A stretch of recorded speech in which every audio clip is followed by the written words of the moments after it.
He's a local musician who has been around for about 40 years here in central Pennsylvania. He plays, not only does he play the piano, he plays keyboards, he plays bass, he plays the guitar.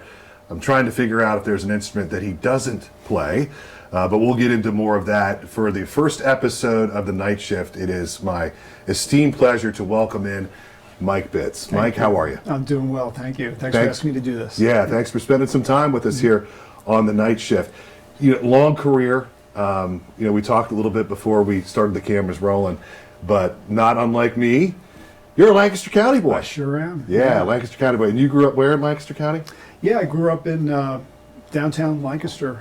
Spent my childhood there, and then around high school moved back to Columbia, which is where my mother's family's from. So, Okay. But I've always been around in Lancaster County. Yeah, fantastic. And you went to Catholic High? Correct. Yeah, so go Crusaders? Yep, absolutely.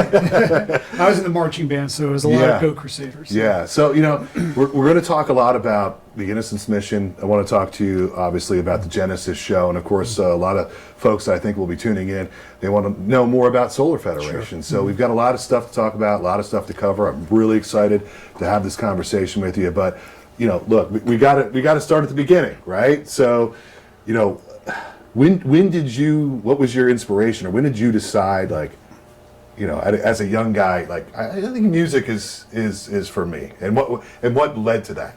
Well, my family has always been music lovers. My mom is actually a professional singer. She's a jazz singer for a lot of years. She did a couple tours with the Glenn Miller Orchestra in the 70s. So I was always around musicians and music, and she started me on piano lessons when I was 7 years old, and I really liked that. I was pretty good at it, and then later I just fell in love with the music that I heard on the radio, and that's how I started getting interested in rhythm instruments like guitar and bass. Yeah. So my favorite music to watch at that time when I was a kid was Soul Train. Yeah. Because I could hear the bass. It's the only time I could hear the bass. Right.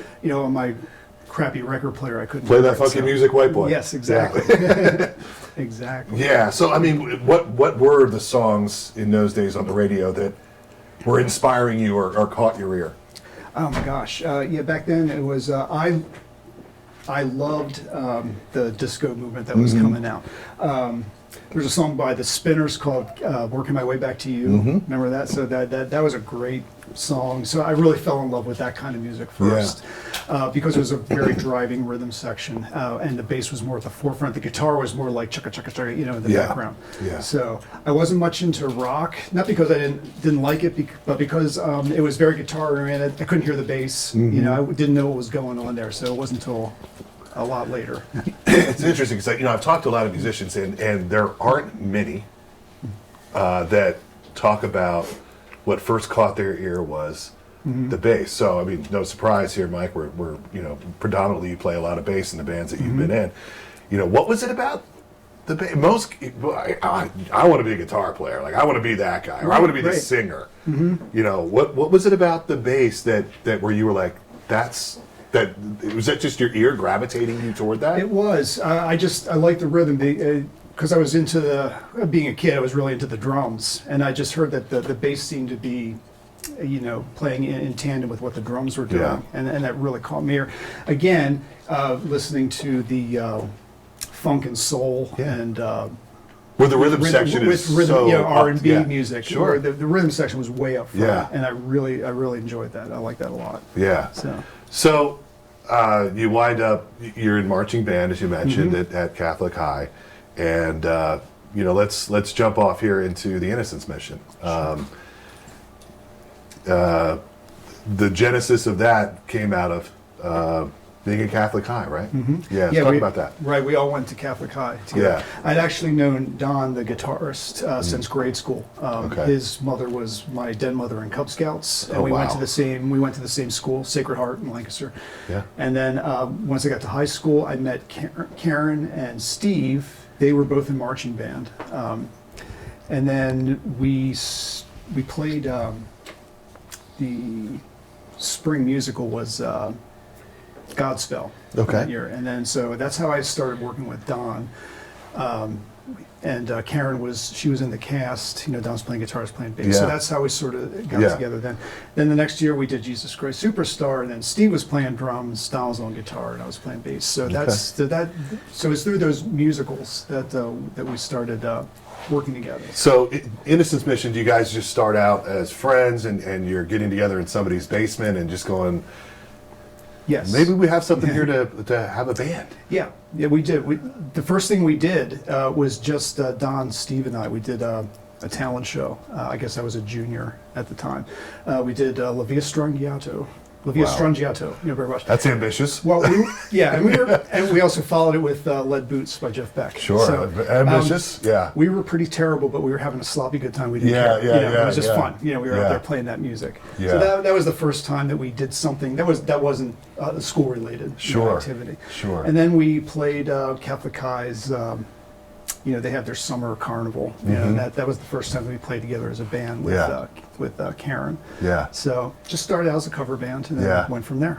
So what was that like? So you're in high school and you're playing the Catholic High Carnival and you go to Catholic High and it had to be pretty neat. Like when your classmates and those were your first fans. It had to be pretty cool when they're kind of going like, oh, that's Mike. He's in my science class. And he's good at this. Did that kind of give you even more fuel to carry on in music and get to where you are now? It did. I mean, that was the only thing at that point that had, where I got any kind of validation for what I was doing, and plus all our parents came out to our gigs too, so our moms and dads really liked what we were doing too. They're not just making noise in the basement. Right. They are. Yeah. These kids are. So, the name. Who came up with the name The Innocence Mission? It's such a great name. Yeah, that was all Karen's idea. Yeah. More like a place than an actually being on a mission. So and it's been so long since we ever discussed that, probably like 30 years. That's why we're here. Generally what it is. Yeah. Well, that's funny because I graduated from Penn Manor in 1988, and you guys being a Lancaster County band, I distinctly remember there being a buzz about a Lancaster County band, and I just bring it up because I remember that being having never heard your music. Somebody has said to me, or I saw it on an ad mat, it's like the Innocence Mission, and I went, that's a great name. What a cool name. And let me see what that's all about. You know what I mean? Like what is this all about? So it was such a great name, but you and I talked a little bit before the cameras were rolling about I saw you. This is small world stuff here, folks. Right. I saw you guys. You used to do you would do all ages shows because you kind of had to because you guys were pretty young. We did, yes. And I wasn't old enough to go in those clubs. Yeah, exactly. And I wasn't old enough either, but I could go to all ages shows. Yeah. And so here we sit in 2024, Mike, and 35 plus years ago, you and I were in the Chameleon. I was in the crowd, but you were on stage. It's crazy how life works. It's pretty wild. Yeah. But at any rate, so you guys go from doing things like carnivals, playing local events, churches, whatever, and when did the momentum start to get going with the Innocence Mission?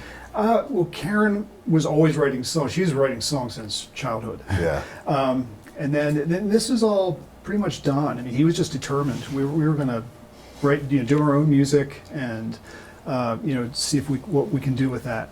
And we just very gradually, just started playing different places. We had some management for a while. Yeah. We did a 5-song demo at the studio of Doug Phillips, drummer for the Sharks. So, and he was a really early influence on us, just showing us how things worked, how to navigate through the music business. Yeah. Well, it's funny, I talk to people a lot of times, and that's kind of one of the things that people maybe don't understand about it is that, there's two words there, and it's music business. And I think what a lot of times people don't understand is that unfortunately the second word sometimes means a lot more than the first word when you really get into the music business, Sure, it the can. business side of things. So it's great you had a mentor like that could kind of help. Okay, there's some landmines here, guys. Yes. Yeah. Yeah, he was really good about helping us guide us through that. Sure. So you start to getting a bigger and bigger following, and eventually you get signed. Yeah, eventually, we got signed. We started, besides the Chameleon, we were playing a lot in Philly. Yeah. Playing at the old cabarets, mostly the 23's cabaret. Yeah. Now, had you gotten to the point where you were doing like the Trocadero yet, or? I think we played there Yeah. a couple times. Yeah. We played Khyber Pass, J.C. Dobbs. Yeah. So those kind But of those are big halls for a young band. That's that was such a big deal for me. You just, sure. Driving to Philly to play a gig, that was big time as far as I was concerned. Yeah, I mean that the nerves and everything about that had to be like, oh my gosh, Right. But I think that's indicative of the way that the buzz around the Innocence Mission was spreading. You just beyond here in central Pennsylvania, so you wind up getting signed. Talk about what that was like getting signed, because for most young bands, it's like, oh, if we could just get signed, get signed, and you guys did it, and you did it at a pretty young age. Mm-hmm. Was that too much? Was it good? Was that all a good experience? It was a good experience. I was. I think I was probably 21 or 22 when we got signed. I mean, we're all from Lancaster County. We're pretty grounded. So I think that helped. We never had unrealistic, expectations. We knew what we had to do. We had to perform. We had to play these songs and do them well and do a lot of touring. So I was ready to do that. Sure, that's what you signed on for, but it's actually happening. So I might have this wrong, and correct me if I do, but did you guys go out to California to make your first record? We did. Yeah. What was that? I mean, here you are, this young guy, you get signed, and now a record company is going to send you guys to California. And talk about the pressure of being that young. I mean, you obviously, you want this thing to be as good as it possibly can be, and here you are, this young band. Maybe you were too young to even process it all. You might feel differently now as an older guy going through that experience, but it was nerve-wracking, but the people that we worked with made us feel comfortable right away. Our producer who did our first two records, Larry Klein, we ended up doing it in at his house. And he worked with some other acts, didn't he, Larry Klein? He's pretty well known producer. The name, He at the time he was married to Joni Mitchell, so that's where we recorded basically at their house. Wow. We did drums at a separate studio. And then went there, and she was working on a record at that time, so he would work on our record all day and then work on her record all night. And I don't know can't even imagine how he did it. And she would come in and hang out, and it was fun. She was just super sweet. Yeah, it was great. Yeah, it was a really good experience. We were made to feel comfortable right away. So how did you feel about when the record came out and the response and how did you, looking back on it, how did you feel about the material at the time? Were you confident this was the best that you guys could get out there, and you thought, man, Sure, at the time, when we listening to it for the first time, it's like, this is great. This turned out exactly great. Let's put it out and see what happens. One thing I always appreciate about your band to this day, and we can talk about the new project that's out with the Innocence Mission, and first of all, at a very young age, which is very difficult to do, which I think a lot of times bands probably should do more, but I understand that it's difficult to do. But you guys got away from being a cover band. Yes. And became very dedicated to original material, which is hard to do. It's hard to build that grassroots following when you play original material. It's very hard. Yeah, it's really hard to do. But it also led to you getting signed and then getting that first record out. The one thing about you guys is I feel like you always had the courage of your convictions, and you were never. Was there ever pressure put on you guys, like from the record label standpoint, or we want to bring in outside writers? You guys should do this. You guys should do that. You should dress this way. You need to whatever. Less this, more that. Did any of that stuff ever happen with you guys? Honestly, no. Yeah, that's fantastic. It really was. We were. I'll be as brief as I can with this. We were actually, we had done a brief foray into the contemporary Christian music market. Okay.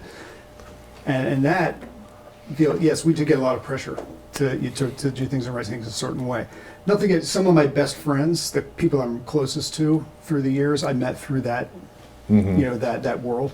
We're still friends to this day. But yeah, once we got out of that and started working for, recording for A&M and touring, they never, it wasn't until the third record, when things were starting to change, when there was somebody, could pretty please write a hit single. Yeah, right. But even then, it was very gentle prodding. There was no, none of that kind of pressure. Yeah, you hear all these horror stories about young bands that aren't allowed to develop and aren't allowed to because the record label, they've invested in the band and they get involved and they start saying, well, we realize that you guys have been what you've been, but we're going to bring in so-and-so and you're going to record this song. Yeah. And Right, and that never came up. They were really good to us as far as giving us the freedom to do what they wanted. I mean, they liked what we were doing. So, right.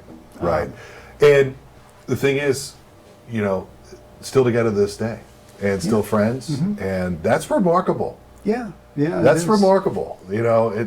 First of all, that you're all still alive. Right. In 2024. And that we still like each other. And that you still like each other. When you spend that amount of time together for months at a time in a van, little things become a big deal all of a sudden. Sure. And but through all that we came out of it on the other side as friends. What do you think the secret sauce is to that?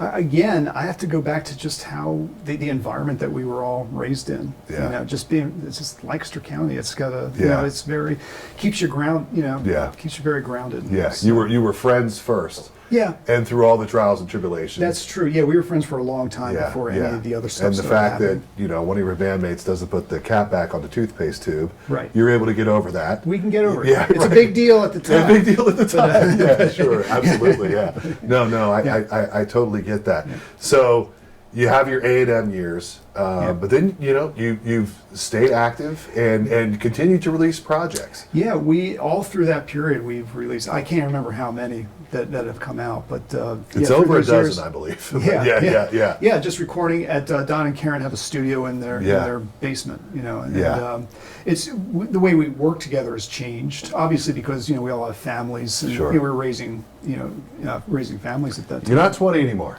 I'm sure not. Yeah. Right. Yeah. Exactly. But yes, so we've still managed to just to keep releasing stuff, and there's an audience. Not a big audience, but an audience that will buy, that want to hear the new stuff that Karen writes. Yeah, So, exactly. Yeah. And most of them are from your age to my age, and a lot of fans that are 45 plus that grew up with you guys and saw you guys back in the day. And so talk a little bit about the new project with the Innocence Mission. Yeah, it's not that much different this time around because I think the last thing that we released was maybe 2 years ago. Yeah, I think you might be surprised as to what the response may be because people remember. People don't forget these things. And people that of that era and of that ilk, certainly, especially around here, and especially in the Northeast, remember the Innocence Mission. So I sincerely hope that you guys are really pleasantly surprised. Thank you. Me too. Yeah. That would be fantastic. All right, so gonna branch off of that and gonna get into a couple of things that you've gotten into more recently. And I'm gonna start with talking a little bit about the Genesis show. Sure. Yeah, which for those who don't know, is a Genesis tribute act. And how did you get involved with that? I got involved through the keyboard player, musical director. His name's Matt Thomas. I played with him in a Beatles tribute band around 2010, 2011. The Beatles tribute was based in Lancaster, and I'm not even sure how Matt met all the Lancaster people, but got involved with that. But so that's how I met him. And then few years later, the bass player that they were using before had moved on, so he asked me to play with him. So so I went right in there. And the really nice thing is the guy that's the lead singer and the drummer. He actually is a big Innocence Mission fan. So when he found out about that, he told Matt, "Oh yeah, let's hire him," without even hearing him play. So right. So all he heard was it's Mike from the Innocence Mission. He said, "Hire that man." That was really yeah. And he, in fact, the very first gig I played, which was in Vineland, New Jersey. That's where they're all from. They're all New Jersey guys. Yeah. He announced me as being bass player in the Innocence Mission, and nobody said anything. Yeah, because yeah. And he just like turned to me. He's like, "Yeah, welcome to Vineland." Yeah, yeah, welcome to Vineland, New Jersey. Yeah, So yeah, that was pretty funny. That would have gone over really big in Lancaster. Yeah. No, that's really cool. Yeah. So, very not that you certainly don't have the experience in that, but I mean, you start talking about.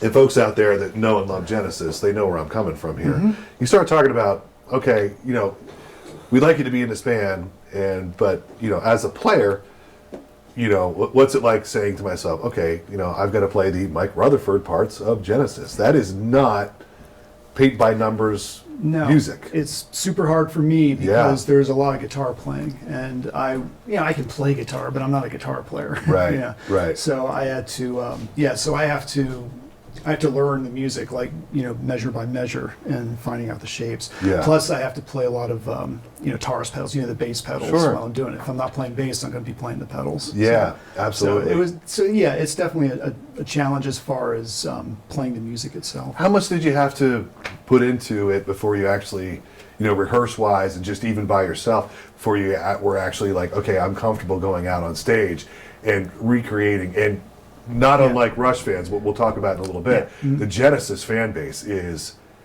they are rabid. They want it to be, yes. And if you don't play it right, they're gonna know. Right, they're very Rush-like. Yeah, they're very Rush-like. In their fandom, Yeah. Especially, I think Genesis was at least as much known for their live performances as their studio records. So they wanted. So one of the things the band does is recreate those shows down to the gear.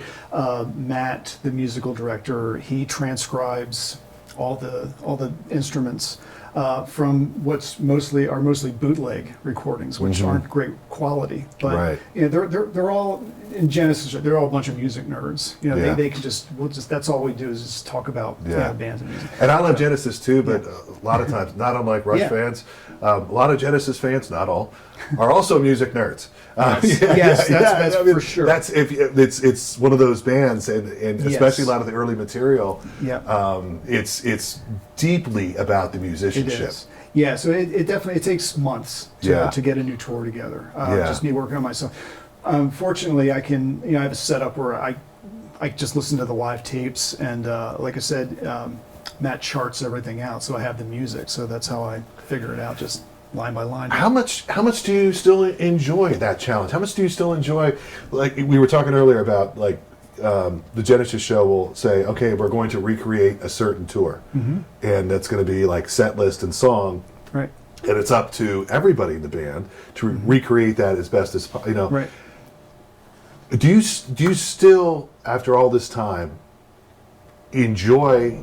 You got to roll up your sleeves and put in the work. Do you still enjoy that? I do, and it's the same thing with Solar Federation. Yeah. So I love that kind of monk-like work. That detail. Just really digging in. Everybody is that way. Everybody wants it to sound as good as it can. You have to be. And you have to like doing it, or else it's miserable. I enjoy it. It's work. I like the process of getting it all come together. Yeah. Talk a little bit about. We kind of touched on it a little bit, but what it's like. Obviously, when you go out and play a show like that is totally Genesis centric, and a lot of what you guys are doing is a lot of the earlier material. Is there a pressure in front of that fan base? Do you feel that to where? In other words, it's different than if you're going out and playing songs that you've played for a long time with the Innocence Mission. They're your songs, and if you missed a part or you maybe, most people aren't going to notice, whatever. do you feel a different? Is there a different vibe within you when you go out, whether it's Solar Federation or the Genesis show, in front of that audience, because you know these are the hardcore fans and they know every little thing and and they're psychoanalyzing every part and everything, and they, if it's not perfect, is that an added pressure when you play with a tribute band like that? It is. Yeah. It is, and a little more so with the Genesis show because Rush is in my DNA. When I was 16 through 20, that was the most important thing in my life. Well, you already said that you were playing La Villa when you were. That was just when you're that age in high school, you're hyper focused on what it is you're interested in. So, and I always loved Genesis music, Right. but I didn't dive into it as deeply as I did. So it's definitely more work to get it to come out right. I have to really listen hard for the little nuances that are going on in the playing and recreate that because the fans know it. They want to hear it. Yeah. Well, I mean, for me, when I was a kid, the first Genesis song that I ever even knew was Misunderstanding. I never when I was a kid, I didn't even know that Peter Gabriel had ever been in Genesis. Yeah, that's how. Yeah. I had no clue. It wasn't until I got older that I went back and I went, oh my gosh, this progressive era of Genesis before Phil Collins. Well, it's almost like two different bands. Right. To a degree, to a degree, they kind of morphed a little bit and made things a little shorter, maybe a little bit. Yeah. It still is intricate in a lot of ways. But yeah, so for me, then I went back and rediscovered all of that Genesis stuff and got into listening to all of those older records.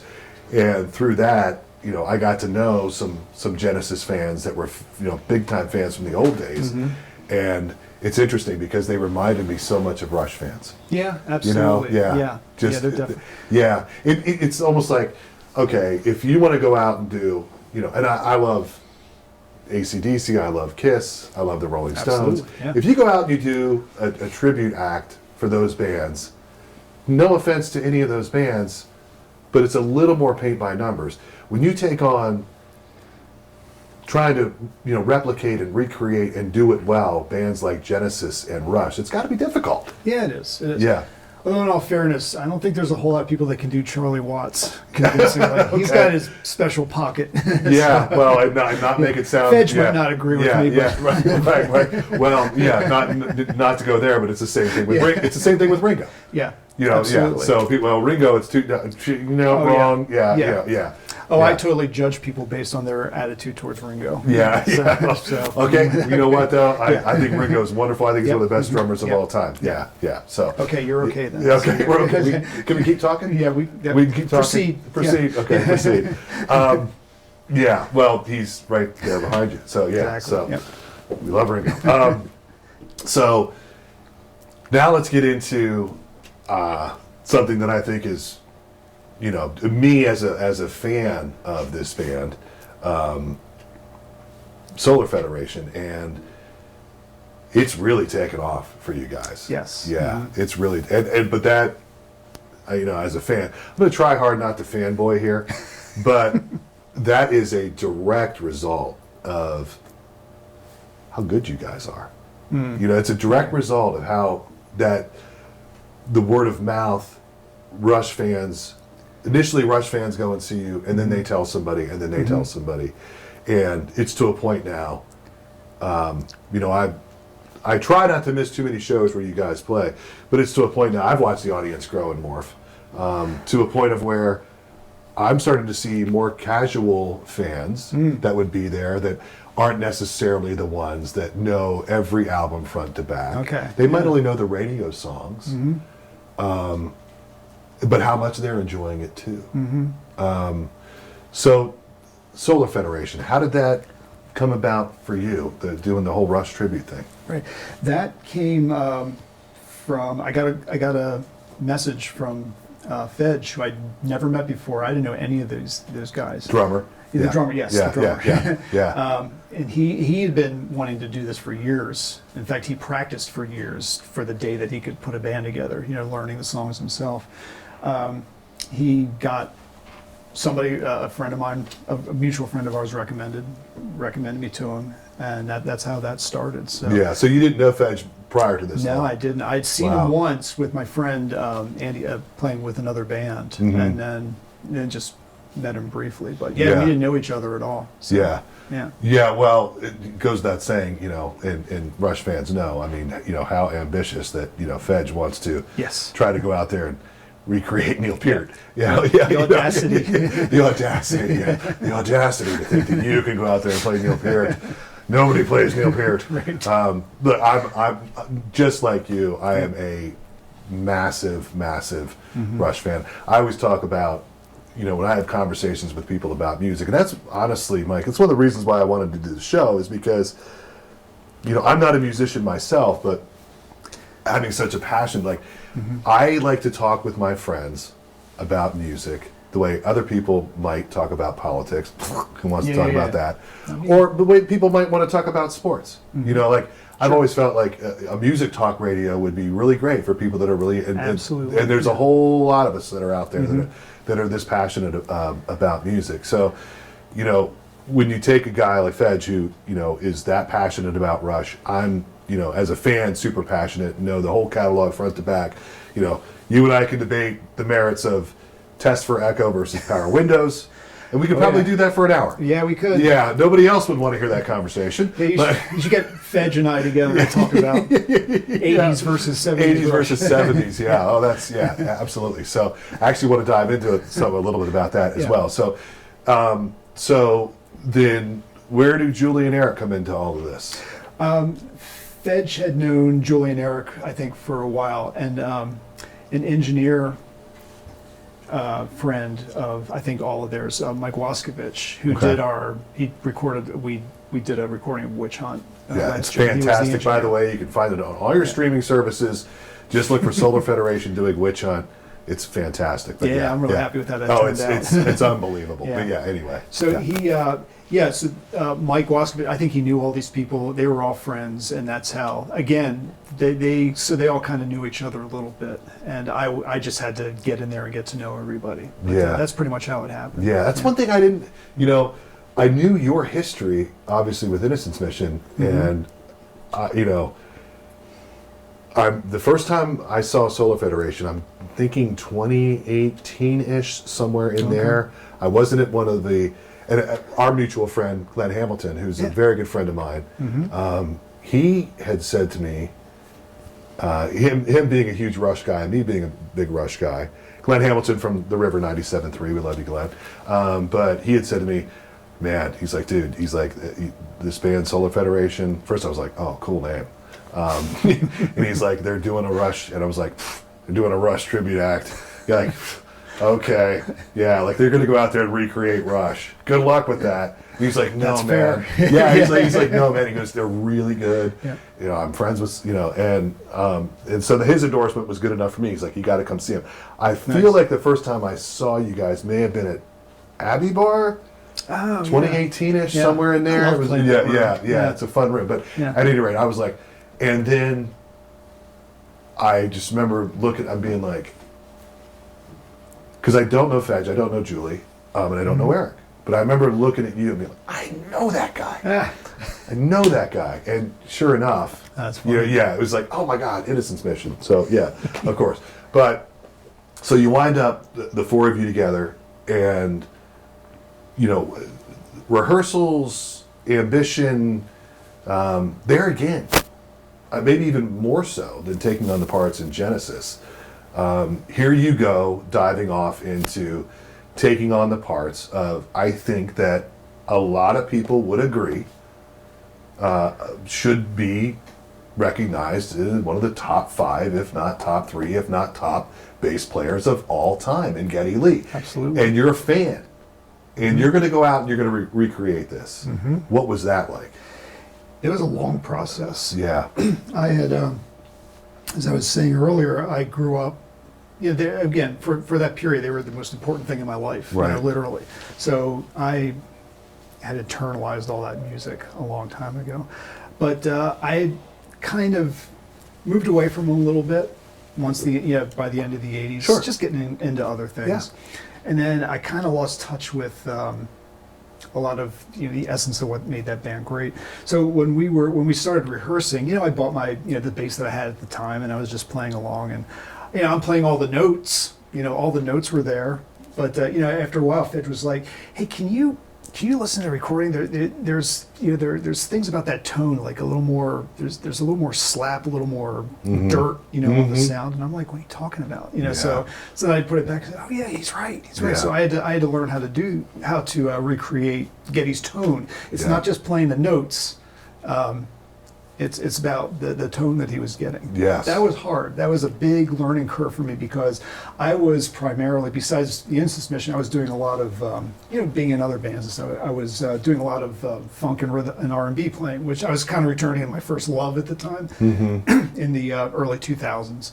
So, which is a totally different kind of a tone. Yeah, right. Very round, very, big difference between Right. Chic and Rush. Right. Yeah. Exactly. Yeah. Right, yeah. It is. It's a big thing. Yeah. So, and I had to learn how did he play that? How did he get that? And I said, oh, you got to really beat the crap out of the instrument to get that.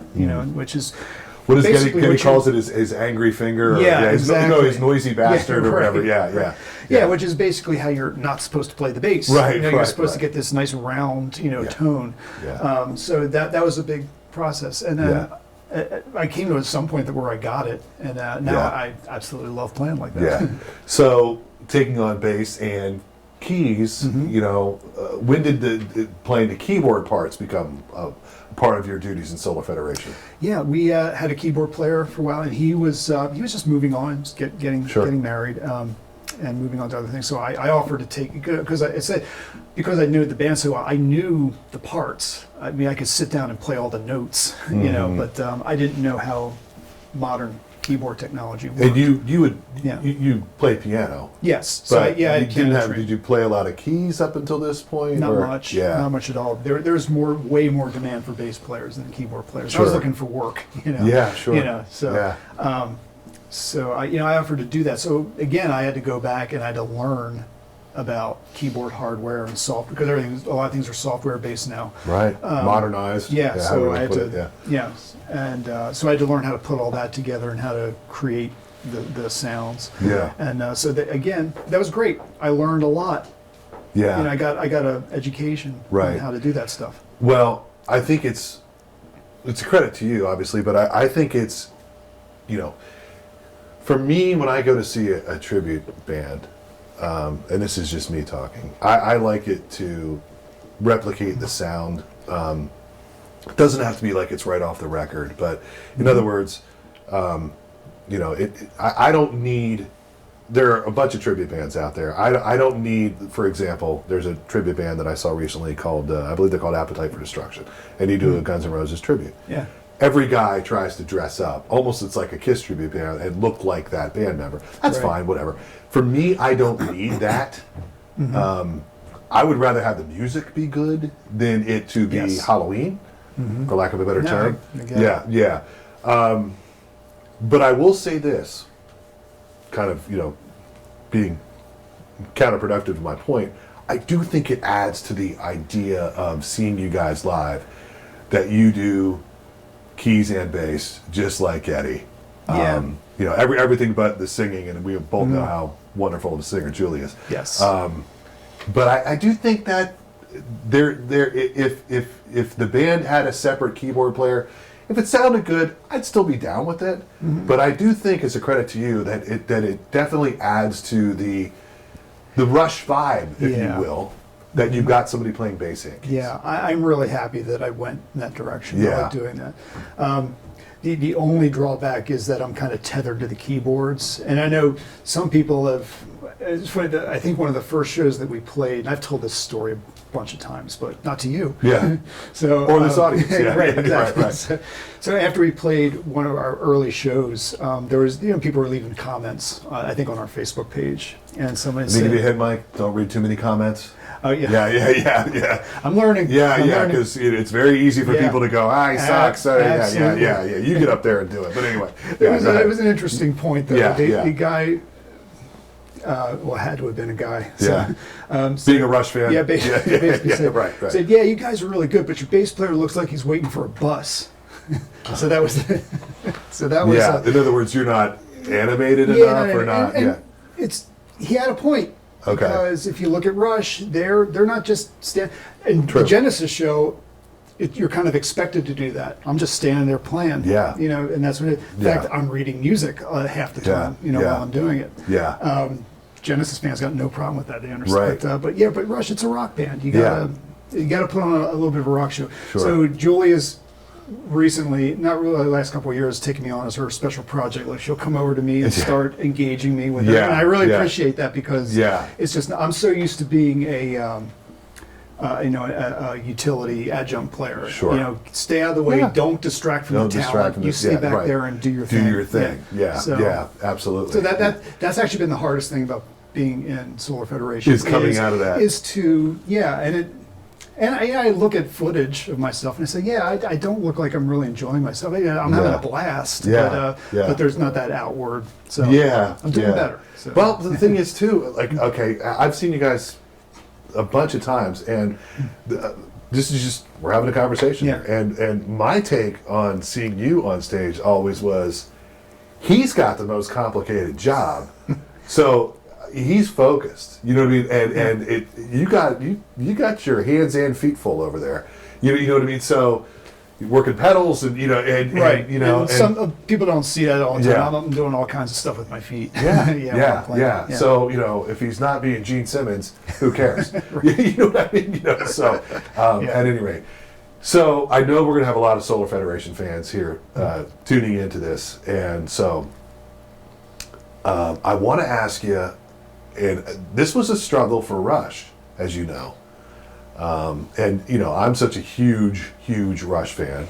So for all of you massive Rush fans that are tuning in to learn more about Mike from Solar Federation, the set list. It was a challenge for Rush. And God love you guys. You mimic the fact that Rush did 2 sets with a break. You guys do the same. Everybody completely gets their money's worth when they come and see Solar Federation. But who comes up with the set list? What's that conversation like? Because there's always people that you got to play this, you got to play that. And then diehards like me, the last time I saw you guys, I lost my mind. You guys played the Camera High, and I lost it. But to the more casual fan that wants to hear Tom Sawyer, subdivisions, etc., you just gave him 11 minutes of a deep track, the Camera High. Right. So what are those conversations like? How do you guys come at the set list? Well, there's not much conversation. Okay. Fedge makes the set lists. That keeps it simple. It does keep it simple. Yeah. No, and he's very meticulous about that, thinking about what Rush did as far as their set list, and that's through the years too. Yes. And he wants to have a good, cross section of everything. And there's some obvious things. Obviously the second set is going to be very focused on the 70s and early 80s. Sure. And then the hits, if you will. And a lot of deeper cuts in the first set. Yeah. Fedge, this is an ongoing thing between Fedge and I. He's totally into 80s Rush, and he will give you all the reasons why 80s Rush is superior to I wouldn't to go 70s Rush. superior, but I'm a massive 80s Rush fan too. Yeah, and I don't want to speak for him too much, but he's got his own. But yeah, we talk about that a lot, and he's actually brought me around to a lot of the 80s Rush era, because that's sort of originally when I started to drift away a little bit. Well, there's a lot of people that are like that. Yeah. There's a lot of people that were basically all in until maybe like Signals, or maybe even they got out before that. I got out around Power Windows. Okay. Which is a lot of the guys that are 5 or more years younger than me. Yeah. To those guys, that's their album. I know several people that Power Windows was their Rush album. It's my Moving Pictures, Yeah. It was their Moving Pictures. Well, for a guy that's graduated high school in 1988, correct me if I'm wrong, but I think Power Windows is 85? 85, yeah. 85. So I'm in high school. Those videos are on MTV, back when MTV mattered. Yep. There's a lot of great material, Oh gosh, Yeah. I saw you guys earlier this year at Mickey's Black Box, and I remember getting out my phone. And when I go to shows, I try really hard to stay in the moment, Sure. and not be that guy that constantly. We all know that person that just like constantly has their and like put your phone down, like be in the moment, Right. you know. But I got my phone out and I quick shot a video, and I think I may have even used an expletive, which I shouldn't be doing on my social media. I think I actually said, "OMG, they're bleeping opening up with chemistry," you know, exclamation point, you know, Right. and which is you know off signals, an '80s Rush song that's a Yeah. little more synth. Yep. But I just thought, as a fan, like, you know, for lack of a better term, so much balls to come out there and open up Yeah. with chemistry. Yeah. And the thing is that, and I hope you can see it Yeah. from the stage. Yeah. That stuff, generally speaking, you're always going to have the people that are there and know 5 songs, Sure. or they're somebody's date or whatever. But I mean, the place was so into it. It was That's like, great, yeah. yeah. I mean, it's like Right. you know, which is a deeper Yeah. cut, you know, yeah. And yeah. I'll say about Rush fans, Yeah. to contrast between Genesis and Rush fans, Genesis fans, they make a big distinction between the Peter Gabriel years and the Phil Collins Right. years. If you're doing a Phil Collins, are you doing a post Peter Gabriel Genesis song? Oh, yeah. Even if it's something from like Trick of the Tail, Yeah, a lot right. of those guys, they don't want to hear it. Turn their back. Yeah, Open up the newspaper. right. Rush fans, they're all in. They're all in. They're all. It's all good. On it's all everything. great. Yeah, that Yeah. as a massive fan, I'm Yeah. the same way. And I'm with you in that. So the first Rush record I ever had, I had one brother, older brother, and he was largely he's about 3 years older than me. He was largely responsible for shaping a lot of what I was into as a really little guy. But in a lot of ways, it was really cool because I was a 6-year-old kid that had 2112, and I'm going, you know, what is this? You know, and then that progressively led up to, you know, Farewell to Kings and, you know, Hemispheres, and then you get to Moving Pictures. As a guy who was a Rush fan growing up, do you remember being a little bit put off that Moving Pictures hit and suddenly my band that I really liked was cool?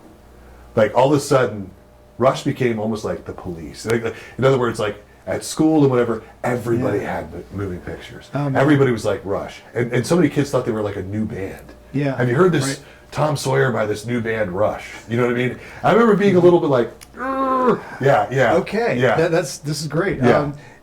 Rush, that Moving Pictures was actually my introduction to Rush. Okay. All right. I was yeah. 15, I guess, because it came out in 81. 81, yeah. Right. Yeah, I heard a friend of mine, we were driving to band practice. Yeah. He was playing on an 8-track. He was Yeah. playing Moving Pictures. Yeah. First, we were playing Red Barchetta. For those that don't know, Yep. 8 tracks were about this big. Yes. Yeah. An old, but Yeah. they were pretty revolutionary because you could listen Yeah. to them in the car. Yeah, That's central to the story. Yeah. So you're in the car. So we were playing Red Barchetta. So this is pretty cool. I mean, I can really Red hear the Barchetta, bass. yeah. The bass is kind of loud in the mix. Yeah. That's pretty cool. And then the next song was YYZ, Sure. YYZ. Yeah. And that came on, and that's what blew my mind. Yeah. But because it was an 8-track before the main part Did of the it cut off tune kicked in, it cut YYZ? off. Yeah. And I didn't know from 8 tracks. I didn't know what that Right. was. I was like, what happened to the track? Get it back. Yeah. You know? Yeah. So that was it was YYZ Yeah. that got me, and then from there I got Moving Pictures, and then from there I went backwards and started listening to the other stuff. What's interesting about that, though, is that I will tell people that story. No matter what band, everybody has an entry level point, and I will say, well, I went back and I started, getting into. Kids today or younger people today don't understand that going back and diving back into a catalog, you didn't pick up your phone and go, oh, okay, let me listen to the record before this and the record before that. Mm-hmm. You either had to go buy it or know somebody who had it.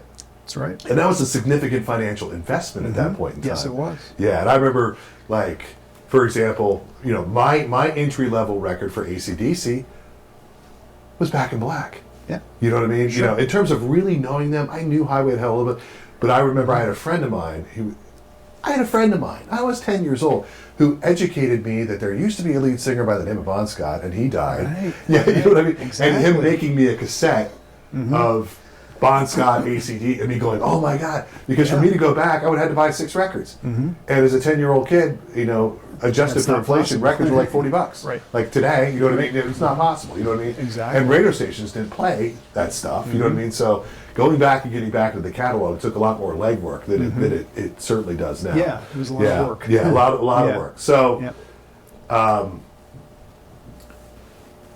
I will ask you this. Favorite song to play with Solar Federation for you? Can I name a couple favorites? Sure. I tell you what. You know, give me your Mount Rushmore. Your four. Right. Your 4 favorite songs Awesome. to play with Yep. Solar Federation. Camera Eye. Okay. I love playing that song. Yeah. I love playing Subdivisions. Yeah. I mean, it's you know, It's so hoarse, but Subdivisions. I just love playing it. Yeah. It just sounds good. You know? Yeah.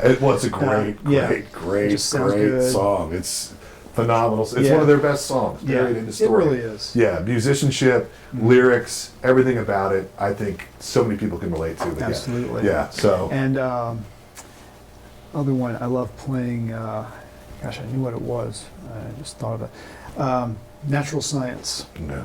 I love that. That's just fun to play. There's Yeah. there's some really cool bass lines in there. Yeah. A lot of time changes. A lot of yeah. It's moving a around. Yeah.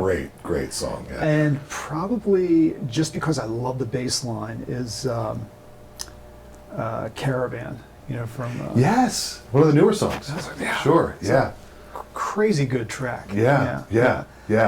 It's not a shame, but that they stopped after. That's probably a good way to go out. Sure. With that album. Yeah. you know. Clockwork Angels. And yeah. I mean, Caravan's a killer track. Yeah. I used to like playing. We briefly did Stick It Out. And I saw you guys But do that. I mean, Yeah.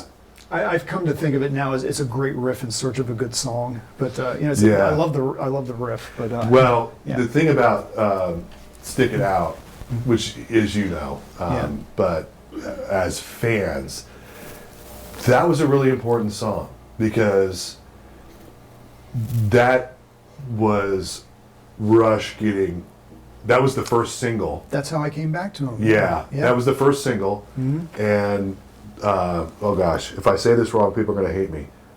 It's Counterparts, right? Yeah, that was the first single off Counterparts, and it was back to almost being the stripped down 3 of them. Yes. It kind of closed the book on the 80s sound. Right.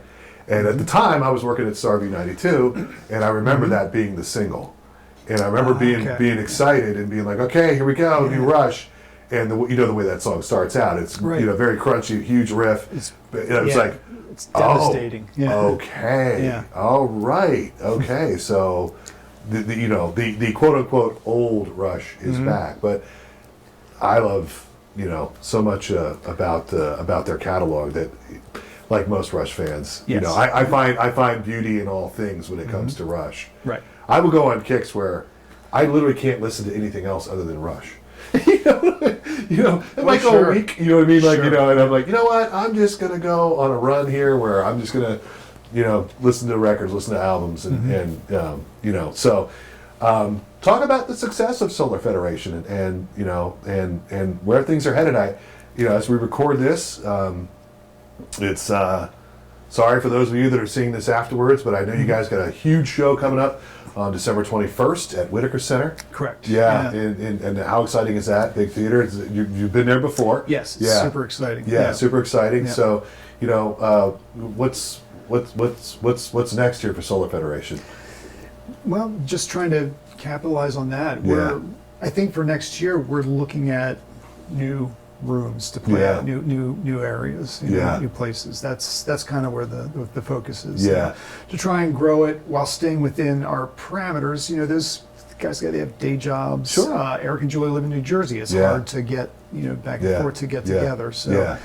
to find that balance of playing some other rooms, expanding our Yeah. our base, Yeah. where we play, while not having it interfere with other parts of our life. Yeah. So. You know, one of the things I've really enjoyed is just, you know, as a fan of you guys, is I've watched as your fan base, your social media, your social media, your Facebook page or Instagram, whatever, will put up a post, and it's so cool for me to see, like, people will comment and be like, "Come to Edmonton," you know what I mean? Right. You know, because they've watched your stuff online. If they haven't been able to see you live, or they saw what you guys did at the Neil tribute, you know, and I think that kind of blew the doors wide open for you guys too in terms of recognition within the Rush fan base. Yeah, absolutely. Yeah. And people see how good you are and how much Rush fans just want to know that you care as much as they do. And that's one of the great things that, well, you guys are also great at recreating the parts, but that's one of the things that Julie is so good at conveying to the audience. Absolutely. You know, this music means as much to us as it does to you. Yeah. And that makes us all feel like, okay, like we're all here together. We all love and celebrate this music. What a great night to hear it. And trust me, the appreciation from the audience to you guys, you see it, you hear it. Man. It's unbelievable. Yeah, It's great. I mean, but it's well deserved. It's well deserved. You know, Cool. If you guys were just out there and you were hacking it up and whatever, and whatever. People might come once and then you go, Right. So the fact that it's growing and building is a total tribute to you guys. So, you know, I hope this is something that continues to grow and continues to blossom for you guys. Thanks. Yeah. Me too. Yeah. All right. Well, one last thing. Because I think this is important. This is a question I want to ask a lot of guests that come on the night shift here with me. You've been there, you've done that. If you had some advice for that kid that right now is just like you were, Mike, who's 16 years old, loves music, and he's noodling around, he's had some piano lessons, whatever, and picking up an instrument. You've been through the major label thing. You've been tours. You've played thousands of gigs. What would the piece of advice that you would give? I tell you what. I'll reframe the question. If you had to go back, what piece of advice would you give to a 16-year-old Mike Bitts?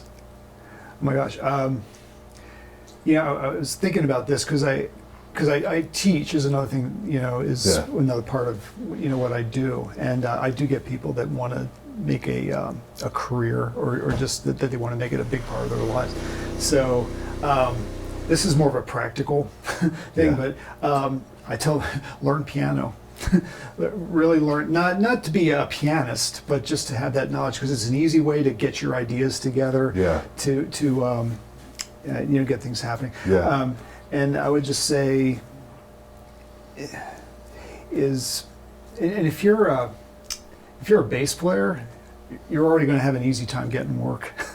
If you meet certain criteria. And thing is, and I don't want to sound too much like I'm setting the bar low, but just having good interpersonal skills. You're a bass player, so it's okay if you set the bar where you want to set it. Having, it's so important because there's so many good musicians.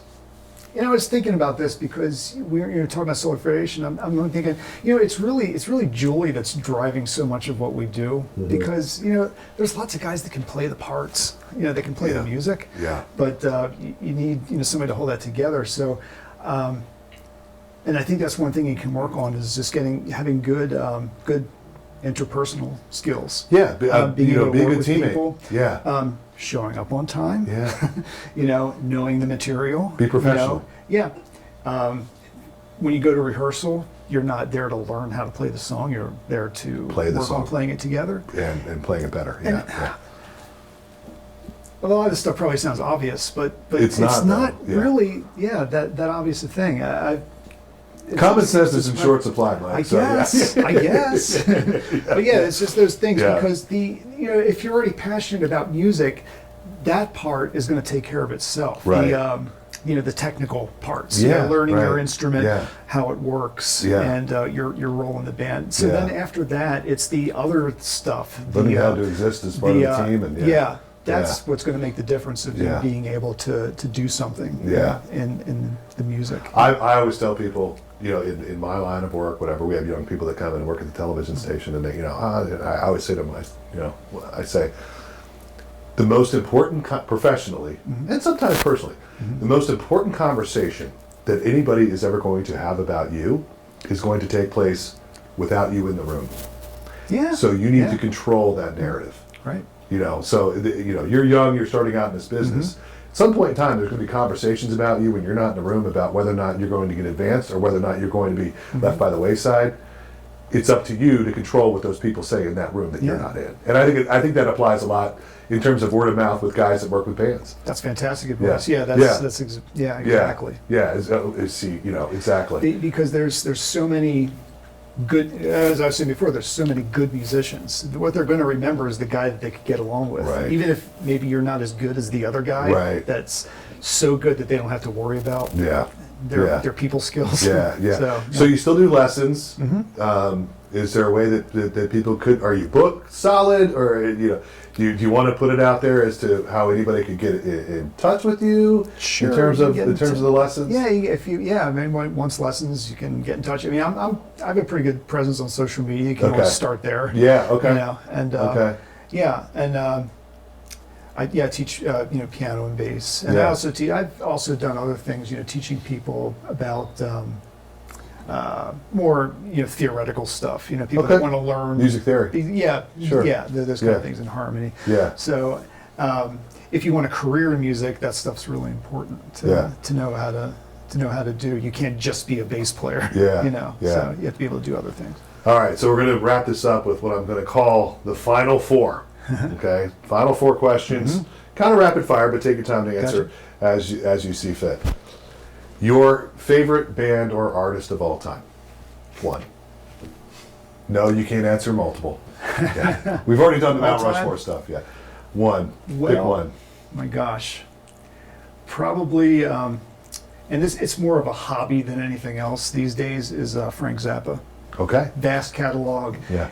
Even now, 30 years or whatever after his death, new stuff is coming out. It's more like, it's more like those guys that are doing the metal detector, on the beach. You're just finding all these new things. I found this new shiny thing that fits into this overall thing. So I would have to say. Cool. What's the one song that you wish you would have written? That's an amazing question. I know it's hard. It is You're hard. on the spot. Yeah, it is hard. I'll tell you, probably a song that I wish I'd written is a song from Genesis called Robbery, Assault, and Battery. Okay. The bass line is so crazy in that. Yeah. It's unbelievable. I said, wow, how did he think of that? Why couldn't I have thought of that? Right. I could never think of that. Yeah. I would love to have thought of that, to write it out. So I'll say that one. Yeah, it's the same instrument, the same, it's just like a piano. I'll be driving home and I think, I should have said this. Yeah. But anyway, that's my answer. Yeah, that's rapid fire, the final four. Okay, this does not have to be music related. This, I think, will give us a little more insight into you.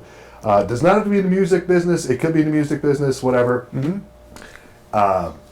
If there was one person that you could choose to have lunch with, dead or alive, who would that be? Oh my gosh.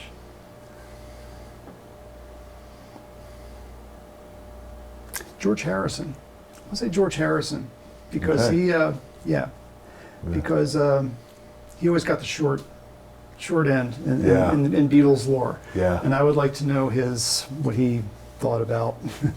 So I'm gonna fall back on a music figure. Wouldn't it be crazy to have this kind of conversation with George Harrison? It would be. My God. And the other reason I thought about that is because you're saying all-time favorite, because I almost said the Beatles. It's so and I just get in different moods musically. Sure.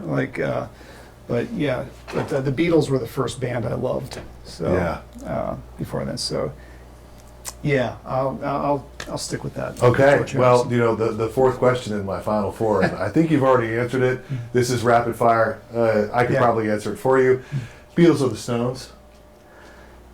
Beatles, but my gosh, I love the Stones.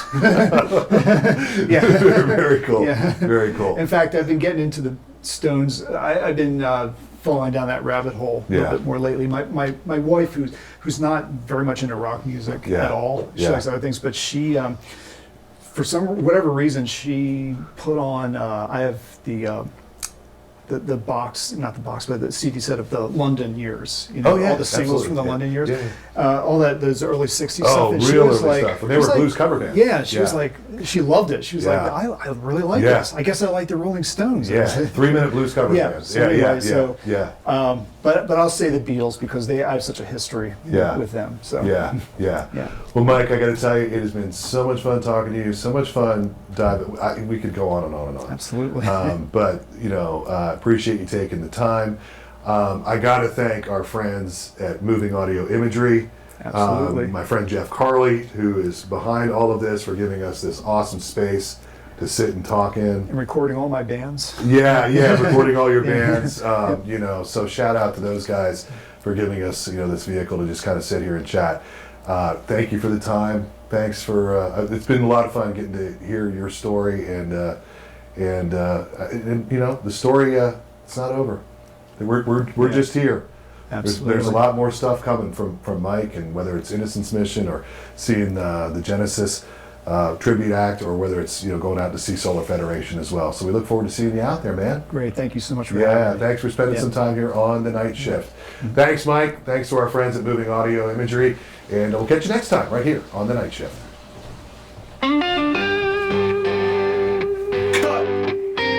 Nice. That was so much Thank fun. you so much, man. That's That was great. outstanding. Thank you. Yeah, that was so cool.